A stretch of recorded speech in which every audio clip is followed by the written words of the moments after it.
ลาดทุกคนเลยซื้อหมูมาจากตลาดฝนตกนะแห้งฝนออกตลาดเลยทุกคน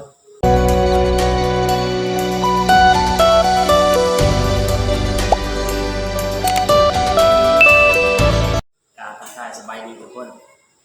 ผมก็เบาเกินคือเกาแรงแล้วแต่งอยู่พวกกินเพื่อนเลยหัวมูมัน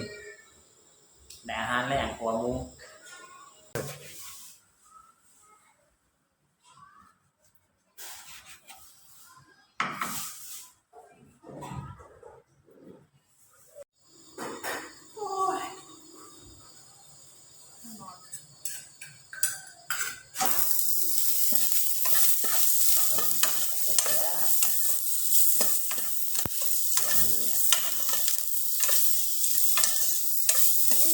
กินหอมปลา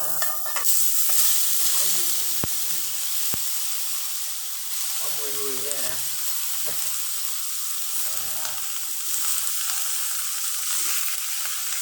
หัวซีมูแหลกทุกคนเอ้ย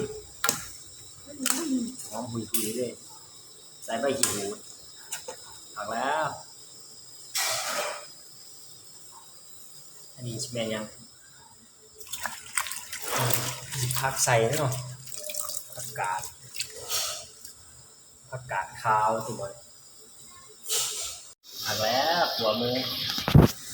แซ่บ